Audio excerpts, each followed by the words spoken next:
Hello, and welcome to the Second Chapter Variety Show, where we mix cosmic magic with a whole lot of business mastery. I'm your host, Hunter Louder, your friendly guide to business astrology, here to help you navigate your career's second act with the wisdom of the stars and innovative business strategies. Whether you're new to astrology or have been stargazing since day one, this podcast is your go-to for discovering who you truly are and aligning your business with your unique astrological blueprint. We're going to get real about what actions to take to build a perfect fit business. Each week, you can expect a mix of cosmic insights, practical business tips, and lots of laughter. Whether I'm chatting with guests who've embraced their own second chapters or diving into astro business wisdom, there's always something you can take away and apply to your own business. Welcome to the Second Chapter Variety Show, where astrology, personal growth, and soulful business strategy come together to help you build a life and career that you love.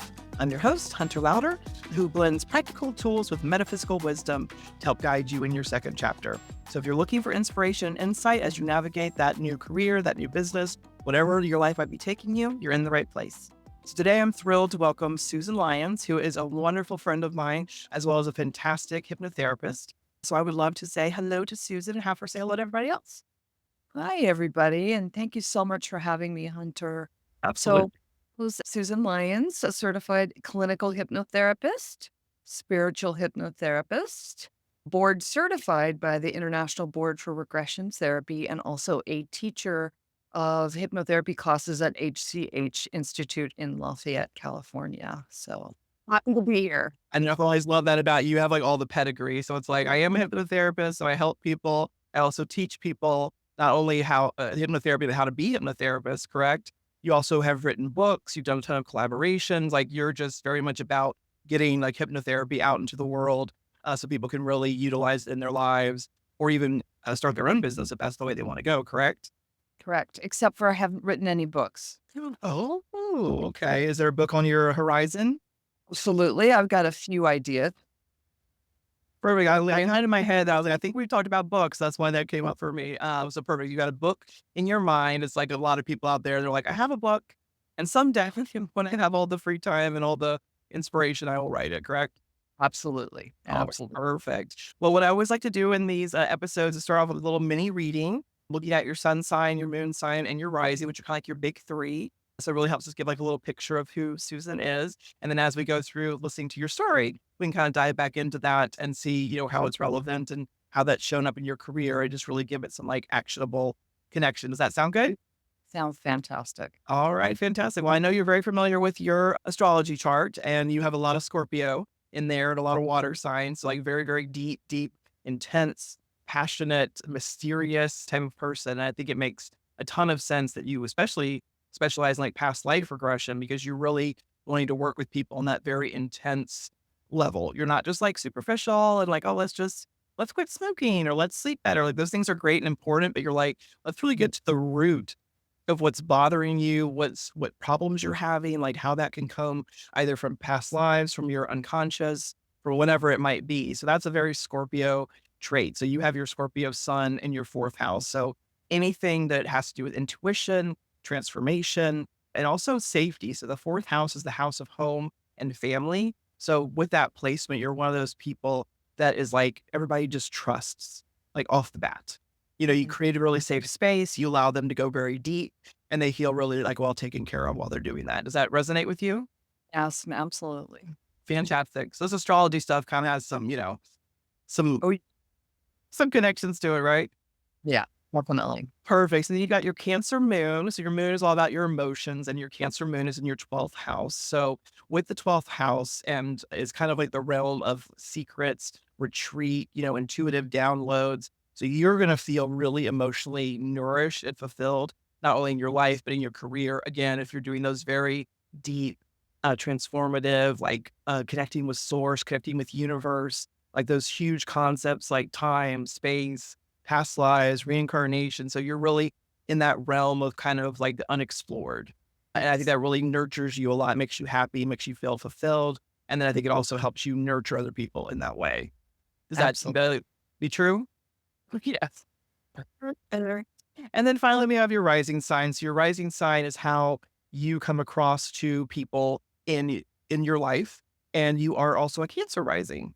So your Cancer rising, so similar to your Cancer moon, is you're going to really come across as a very homey, safe, nurturing, almost like that mother figure of like, I'm here to take care of you. I'm here to help you through this moment and I'm going to guide you. I think you have a very guide feeling to you. You know, it's like, I'm going to take your hand and guide you through this process, but again, in a very nurturing and loving way. So it's like you could hire another hypnotherapist, you could hire somebody with your exact same pedigree and skills, but because of your unique astrology, the way that you approach is going to be different from anybody else. Yeah. Yep. It's a lot of swings. It makes a lot of sense. You're like, I know this stuff. We've already done several readings together. So Susan, we had some of that information already in her head. So without further ado, I would love to just dive into you. I was reading about your bio and you were mentioning that you had been in a lot of like helping professions. And I think you said 17 years ago was really when you dove into the hypnotherapy realm. I would love to hear kind of like your almost second chapter story to a certain extent of like what led you there, what the journey's been like. Just tell me everything. Yeah. So it was actually, I did my training, I think it's about 13 years ago, almost exactly. And I graduated in 2013. So maybe 12 years ago. And I started kind of searching maybe a year before that to kind of, because I had decided what I was going to do. And then there's a whole backstory to that. So I would say probably 13, 14 years ago, I had been in a bunch of helping professions, helping people mostly on the outside feel better, Mhm. in the cosmetic and fashion industry, etc. And at the time, I was working in a job that was not going anywhere, and I didn't feel like I fit in with that construct. And I was also very deeply immersed in self help, self healing knowledge and a lot of spirituality. I've always been a very spiritual person, but I was kind of in the process of doing a deep dive. And I was sitting on my back porch one day and I literally was like, I know I'm supposed to be doing something else. I know I'm supposed to be doing something more important, and it's having to do with service to others in a helping profession. And I was sitting on that back porch, and all of a sudden, the words like hypnotherapy almost literally spelled themselves out to me in my mind. And my grandfather was a hypnotherapist and a psychologist back in like the 50s, 60s, and 70s, and maybe even a little bit in the 80s. And when he passed away, I was in my late 20s, and my family asked, do you want anything of your grandfather's? And I said, I want all of his hypnotherapy material. And so I had his box of hypnotherapy material, notes from the readings he had done, a ton of Edgar Casey books, a ton of magazine articles, some talking about him and some of the work that he was doing at the time. And so those words, hypnotherapy, spelled themselves out to me. And I was like, well, that makes sense. Why did I ask for that stuff in the And first place? before that, you had not had any interest in that career. Well, I had a deep interest in spirituality and helping people. I just don't think I had dug into it enough about was it possible and what I needed to do to get to be a hypnotherapist, like what kind of training, etc. So those words spelled themselves out to me and I thought, "Oh my gosh." And I got up and I went in the garage and I started looking through all the stuff, which I would periodically do anyway. But I was just like, this is really resonating with me. I know this is what I need to do. And I told my husband, and he was like, "What are you talking about? What is this kind of quackery? Like, this is like woo-woo kind of stuff." And I was like, "I don't know. I feel something and I feel this message really strongly." And so he actually went and started looking through the box and he was like, "Wow, this is really interesting. You might have something here." So I started looking for hypnotherapy schools. And long story short, it actually took me a little bit to find one in my area. For some reason, it wasn't coming up on a Google search, but I just kept searching. Mhm. Finally, I found HCH Institute in Lafayette, California, which at the time was literally 5 miles away from my house. And I was like, wow, okay, so I need to check this out. So I did some research and then I actually joined their open house. And I walked in there and I said, oh my goodness, I am home. Like, I just resonated with the energy. I resonated with the people.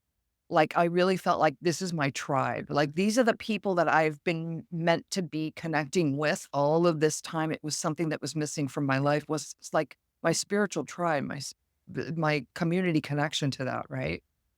Anyway, so fast forward, I did my training in hypnotherapy. I also did the advanced past life hypnotherapy training and the 6-month long internship, and also the Reiki master training, all at HCH Institute. So there's a ton of offerings there. And I basically, I was like, I'm here and I'm never leaving. This is my home. And really, also very interesting is that during my internship, I was having lunch with my mom. And this is the first time I ever heard this story.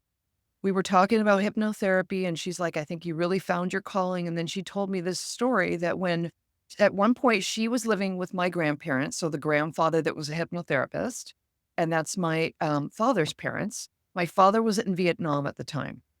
My mother was having a lot of anxiety with being pregnant with me and my father being in Vietnam. And so my grandfather was hypnotizing her for anxiety while I was inside of her belly. Oh, And also, in addition to that, she was often witnessing and taking notes, maybe, or helping it in some way of the past life regressions that my grandfather was doing at the time out of his living room. well, It was observing hypnotherapy and past life regression from the womb. And when she told me that story, I was like, oh my goodness, like, why am I just now hearing? Like, this was such a validation that this is some kind of a soul contract that I made to do this work. And it just, in addition, added just another layer of excitement to it, like, what I've chosen to do. And, after graduating and working as a hypnotherapist, for several years, was invited then to do the monthly past life regression group that I do once a month, the first Wednesday of every month, sponsored by HCH. And then about a year later after that, invited to teach at the hypnotherapy school. So I literally have never left. oh, I love that story. Well, it's funny, Oh, as you were talking, I was kind of peeking at your chart just to see. I like to see, oh, does this line up and where does this come from? And it just helps with my information. And you have your South Node in Virgo, which is all about like your family, your ancestry, like what you're really good at. And Virgo is all about service. So being in a helping profession before like makes a lot of sense. But then your North Node is in Pisces, which is your purpose in life. And Pisces is like mystical, intuitive, all about the downloads, like the unseen and everything else. So it's like, sounds like you've really adopted your purpose. Like it's like you had that foundation in this in helping people. And then you yeah. took that to the mystical, intuitive levels. I love seeing how you're like, I'm like, oh, she's living her chart, which is super exciting. Oh, that's lovely. Oh my gosh. And Pisces, again, a lot of water in my We go tell water. You're a feeler. You're very much of a feeler, very feeling, intuitive, aesthetic. All those kind of things are definitely you have that in spades. Yeah. Absolutely. Well, I would love to know, we were kind of chatting a little bit earlier about like, if you have any hot take on hypnotherapy. I love when people are like, oh, most people say this, or most of my clients ask me this. Like, what is a number one question you get from people that are maybe wondering if hypnotherapy would be a good idea for them to try? Absolutely. I will say that probably one of the biggest questions I get, especially with the past life regression, is the question of what if I'm making it up? So clients wonder, like, am I just telling myself this story? Did this really happen to me, or is this just my imagination? So that's a hot topic. And what I can say is, first of all, it's an emotional and oftentimes very visceral experience. And people don't make up their emotions. If you're having an emotional response, something is happening. And then also, what if we are imagining this? What if we are making this up and telling ourselves a story to find a way to heal ourselves? So at the end of the day, what matters most to me as a practitioner is that there is a healing, a shift in consciousness, a new awareness that comes out of the session. But I will say my grandfather was pretty interesting that he actually loved to research the facts. Oh, He actually liked to research, like, was there a family by that name living at that address? What was that street called back then? And he was oftentimes able to verify some facts. So there again, like when you have verifiable facts, where could we be getting this from? And he was practicing before we had the age of information. So people could not be going on the internet researching this stuff and getting this content from somewhere else, right? driven conscience to a certain extent. It's like it's all information that we have. We don't really know where it came from, but it's Yeah. stored, there. Yes, yes. Yeah. And it's interesting as past life regression as we start actually have started calling this more like other lives instead of past lives because in quantum physics, this is all happening at the same time. So basically, we're just tuning to a different channel and getting the information that can help us in the channel that we're tuning to right now, like at this moment. Yeah, So my controversial take on that is like, what is real and what is imaginary? I mean, you could have two people in the same room experiencing the same thing. They'll have two totally different stories. And if you study the brain and all, like that is absolute fact. Like that's why witnesses are so unreliable. Oh, I saw a blue car, and then it turns out it was green. It's like, oh yeah, it was green. Like our brain just take millions of bits of information in at a time, and then it kind of filters out what we don't need. It like kind of interprets the other stuff. It like puts our own beliefs and experiences on top of it. So to me, I'm like, what is real? Nothing's real. It's all like your interpretation of it. It's all your perception of it. So for example, people like me and a lot of my clients who've experienced burnout and they go to medical doctors, they go to psychiatrists and psychologists, which are wonderful. And I don't think, coaches, hypnotherapy, that kind of thing is not necessarily a substitute for doctors, but it's a great addition to what you're doing because it's like, if I'm going and I'm taking medicine or I'm going to talk therapy or I'm doing all these things to help myself and maybe I'm not getting better, or I'm not making the progress or I'm not finding that solace, like you're mentioning, I like that like relief at the end of a session. You can go to an hour and a half long hypnotherapy session and leave it feeling relief, leave it yes, feeling rested, leave it feeling hopeful. I mean, there's a lot of things that you can kind of hit from multiple angles. yes, Adding hypnotherapy, Reiki, acupressure, acupuncture, chiropractic. I mean, there's all these kind of more spiritual, like non-Western medicine things where my philosophy is it doesn't hurt you. It's not, no one's getting hurt by this. If you find relief and you find comfort and you find security, like, go for it. So if you're making it up, fantastic. It sounds like a fun story. And that makes me think about stories too. I think about like Hans Christian Andersen and the Brothers Grimm and all the Bible, all the stories we say, mythology. I mean, that's why I love astrology. Mythology is so beautiful. It's these stories where we try and explain the unexplainable. So it's like, I'm terrified of spiders. Why? I don't know. It's yes. been that way since I was born. Well, how do we get rid of that? It doesn't make sense. You can't get rid of it from a sensible perspective. You need to almost like go into your imagination, go into your unconscious mind, like the mind of a child almost, and play make Yes. believe for a bit. So like, is it real? Sure. Is it not real? Sure. Is it help you? Absolutely. That's to me the most important part. And you make such a really good point, and there's also an interesting fact that our memory and our imagination are in the exact same part of our brain. Mhm. So one system flows upwards, one flows down, but sometimes in past life regression, if people are struggling and they're like, I'm not getting any images or not getting any information, we'll kind of start to imagine it or make it up because that actually will unlock the memory. Mhm. And honestly, nothing great was ever created without imagination. I mean, we use our imagination to create everything all the time. No, it's very true. And I think actually diving into our imagination can be a really beautiful form of healing because we're so go, go, go. I got to do this, got to pick this up. I got to have this deadline. I'm late. My kids, my parents, my career. And it's like, let's just play make believe for a little bit. And so again, even if you believe it's make believe, there's value in that. And if you Yes, believe this is true and you're going either back in time or around in time, or on the same timeline or a different timeline, either way, it's going to provide you that support and a beautiful experience. I mean, we need to be more creative. We need to dig into that a lot more than we do as human beings nowadays. absolutely. Absolutely. I was going to make another point about the imagination.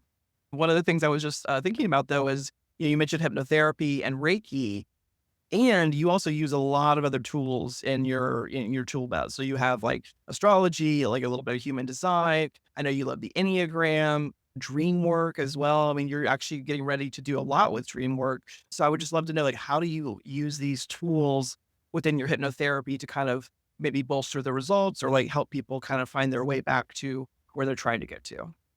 Yes. Well, I will say for Reiki, one of the reasons I decided to become a Reiki master was it was suggested to me that I learn a little bit about Reiki from my teacher so that I could understand energy and what's my energy and what's somebody else's energy. Mhm. was really important. And I think also really great tool for me as a hypnotherapist to learn how to stay out of other people's energy and also keep my energy field clear. Oftentimes, and I will usually get a client's permission, almost always.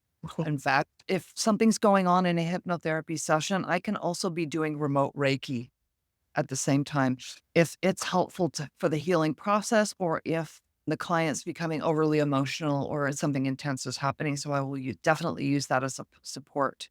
Dream work is very interesting. And it's very interesting if we have dreams, they can tell us a lot about other things on a spiritual level that we can start, or even just on an emotional level that we can start to explore that might be contributing to whatever the person's coming for, right?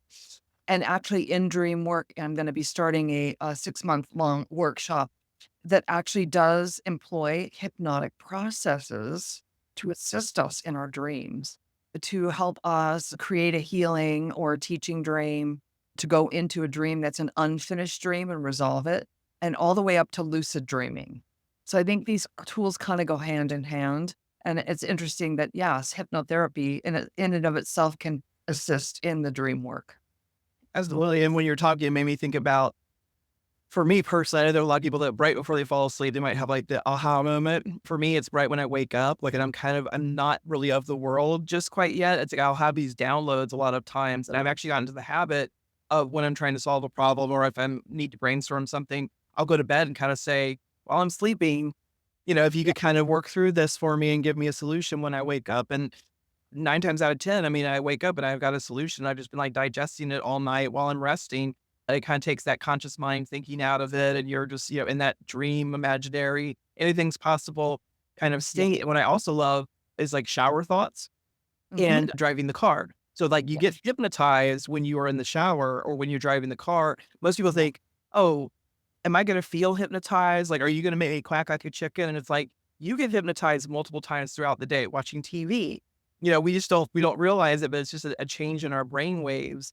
And I don't know about you, but when I'm in the shower, I actually bought this notepad a few years ago called Shower Thoughts. It's like a Awesome. waterproof notepad and a waterproof it's I'll get so many ideas in the shower. And then it would just be like a 30-minute mantra of like, I would just keep repeating them over and over again so I didn't forget them. So I finally got a notepad, but That's it's like my shower thought hypnotherapy experience. actually, that's interesting that you say that you get those kind of downloads or bursts of information right when you wake up in the morning. So right before we fall asleep at night and right when we wake up in the morning, we're in a theta state, which is exactly the same state we're using for hypnotherapy. And it's those same states we slip into when we're kind of daydreaming, we slip into a trance. Or So you're correct in saying that we slip into this multiple times every single day, and we can learn to use those to foster creative ideas, even envisioning. You can even do a simple thing like as you're falling asleep at night, start envision in detail what you'd like your life to be. Like, what is it that you'd like to manifest in your life and start doing that?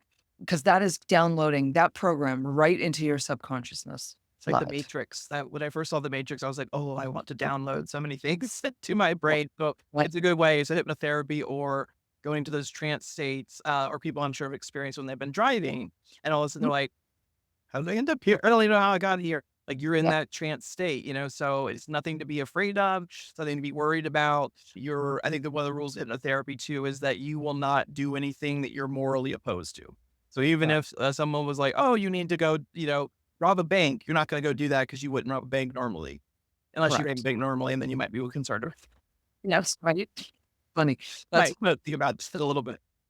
All right, perfect. Well, thank you so much for sharing that story. I love it. The story about your grandfather and you in the womb. It's just so amazing. That just like ties such a nice bow on where you've ended up. So, what I also love to do in this episode is actually help you solve one of your business problems. So, I call this my vanilla ice segment because it's like, yo, you got a problem, I'll solve it. And I believe you were asking me about social media and your website. So, I'd love to know what business problem I could help you with today. yeah, well, there's 2. We can choose one, I suppose. Number 1, social media and how to get more attention on Hmm. social media.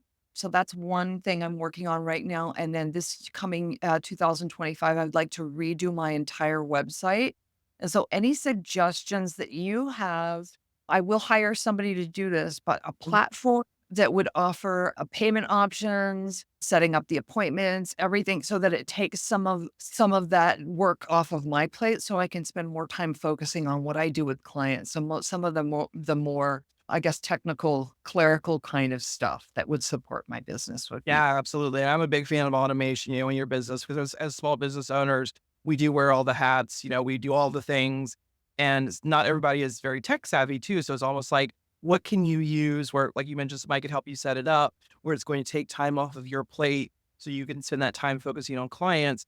I'm also a big fan of that. It's like, could you hire somebody for 5 hours a week to do X, Y, and Z? So you're literally just showing up for your appointments. And now maybe you could take more appointments because you're doing less admin work, that type of thing. Or you can do more marketing and bring more clients in because you're doing less admin work. I think that could be really valuable. As far as a platform goes, I would highly recommend Wix, WIX for that. Squarespace is another kind of competitor, and I'm sure there's many, many more, but it is a really simple, like drag and drop. So even if you wanted just to like put together an opt-in page because you have like a new freebie lead magnet or something like that, or you wanted to put a new offer out there and email it to your list, it's one of those things you can really easily create something simple. It takes payments. You can even do emails from it. It does calendar. It does all sorts of things on there. I actually used that when I first got started. It's a great, simple, but powerful platform that has multiple things you can do in there. If you're a little bit more advanced, let's say somebody's listening to this and they're a little bit more tech savvy, a little bit farther along in their business, where maybe they're more reliant on like funnels and webinars and workshops, that kind of thing. Like, whereas you're more, service based, doing a lot of one-on-one and group work. So let's say somebody's doing digital products, courses, that type of thing. I'm really in love with there's Go High Level, which is a marketing software. There's a lot of white labels of it. So a lot of people will make it their own. The one that I use and that I really like is called FG Funnels.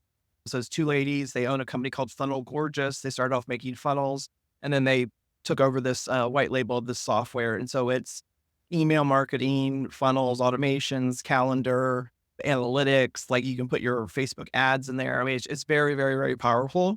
So I would say those are kind of like two ends of the spectrum. Like Wix is great and you can grow with it. And then if you have a type of business where you're doing like courses or digital products or automations, like more evergreen, then I would say something like FG Funnels would be a good one. okay, fantastic. Wonderful. Absolutely. And then you asked about social media too. So my take on social media is I'm kind of like, I don't think it's necessary anymore. Like it used to be that you had to be on social media to do anything. So my thing is whatever you enjoy about social media, whatever platform you enjoy posting on, that would be the place that you want to continue to do it. So just looking at your chart really quickly, you have Mercury and Jupiter both are in Libra. So Mercury is all about how you communicate and like your brand messaging. And then Jupiter is how you expand and are abundant and have good fortune. So it's like there's both in Libra, which Libra is a very like balanced, diplomatic, charismatic, all about the people. So I would say whatever platform you're on would probably be something that's it's not flashy. It's not flash in the pan. It's not like, oh, it's not very, what's the right word? Polarizing. So you literally almost go on there and in a very like neutral way to help like the most people possible. So I'd say that could be your email list. I'm a big fan of email lists because you own your email list. If social media went away tomorrow, I always say email list number one and then social media number two. So do you enjoy writing emails Uh, sure, I don't mind it. Yeah, I or mean, I'm blogs being or able to blogs, articles? well, I did start a blog and I only wrote 1 episode of a blog, and then the pandemic happened and I never got back to it, but I do The reason I'm base. asking is like, so this podcast, for example, for me is my content repurposing. So I do a podcast, talk to somebody because I'm a Gemini and I love to chat with people. I love to connect. I have a lot of placements in my 11th house, which is the house of community and networking and friendships. So like this works for me that I get to chat with great people, learn new things, and then I could take my podcast and that becomes my content. So I don't have to create other content. So my podcast could even become the email that I send to my list. Like, oh, go check out the podcast. So the reason I'm asking is like, if you enjoy writing, do you enjoy speaking? Do you enjoy graphics, more creative? And that can kind of lean you towards what social media platform would be ideal for you. I would say more speaking and writing than animation, So if so you enjoy speaking, do you go live? Well, the speaking I've obviously been doing is through the teaching and then through my monthly groups, and those are not live. Those are private groups. Perfect. So I was thinking with the teaching, and you might not be able to do this, but let's say you have your teaching and your groups, could they be recorded where it's just you speaking, like little clips could be grabbed from that and that could be used? Not even, and honestly, you can even get a transcript. You don't have to use the video if you're worried about confidentiality. You get the transcript from your talks, your teachings, and your workshops, and those could turn into emails, blogs, articles, whatever. That's a fantastic idea. Yeah. Yeah. I'm a big fan of like, what are you doing? You're already creating stuff. I mean, you're obviously very busy, very successful. You're already creating stuff. So might as well utilize that. So I would say, and if you need, tech help with that, of course, you can let me know offline, but that would be what my recommendation would be. Fantastic. Wonderful. Okay. So then the last thing that we're going to talk about is we're going to do a little card pull for you. So as promised, I have a slight bit of a problem. I have a little bit of an addiction with tarot and oracle cards because I love the artwork. I love the symbolism. I love the mythology. I love the different interpretations. So I was like, you know what? I'm going to justify this addiction by doing a card pull for each of my podcasts because that makes it okay. Well, yes. So I intuitively choose a deck for each person. So for you, I chose the Intuitive Night Goddess. Ooh. Oh, wow. Like hypnotherapy. A lot of people go with hypnotherapy for insomnia. You Yep. got Scorpio and all the water signs, Cancer's ruled by the moon, so Yep. just Intuitive Night Goddess. I was like, that could be Susan's tagline, I think. Yeah, Yeah. Oh, I was it was 9:30 at night too. So yeah, of absolutely. course. They Well, yeah. described you perfectly. All right. So what I got is the Six of Wands. Got a lovely little stag on there and a maiden. Let's see what the interpretation is. All right. So the goddess wanders in the forest with beautiful staves lighting her way. One adorned with a wreath of joy, victory, acknowledgement, and another in her grasp, guiding her way. Beside her walks a white elk with yellow roses on its back. This is a time to truly believe in your mission and keep moving forward. People see the work you are doing and want to follow suit. You are lighting a path by tapping into your intuition and bravery. Allow yourself to feel the support of guides along the way. Abundance surrounds you. This is a card of victory, good news, acclaim, pride, recognition, satisfaction, and triumph. Ride on and believe in your mission. Wow. Okay. Very beautiful. So as I'd say, that's obviously for Susan, but anybody who's listening that resonates with them as well. That's a really great card. It's for me, it's for you, it's for everyone listening. Like I love how that energy applies to everybody. So happy card. Yep. Everybody's getting acknowledgement for what they've been doing, all their hard work, and they can move forward. What do you think about that card, Susan? I think that's a fantastic card. And yeah, thank you so much. Oh, you're Yeah. very welcome. Well, go around everything I've been doing for sure. Yes, perfect. I'm so glad it feels like that. So I know we're going to put some information about you have your monthly past life meetup. We'll put that in the show notes. It's the first Wednesday of every month, correct? Yes. And then Susan is generously offering 5 complimentary spots through June 2025 if you use the code second chapter. So we'll have that link in the show notes. And then she also has her upcoming dream group that we talked about a little bit earlier. We'll also include the link for that in case anybody's interested in joining. Fantastic. Wonderful. Well, thank you so much for being on the show today. I really appreciate it. And I look forward to seeing you around the neighborhood. All right. Thank you so much for having me. Thank you, everyone. Have a beautiful day. Thanks for hanging out with me today. I'd love to hear from you. Feel free to shoot me a message on TikTok or connect with me on YouTube. Links can be found below in the show notes. Until next time, keep building your business with mastery and a sprinkling of magic.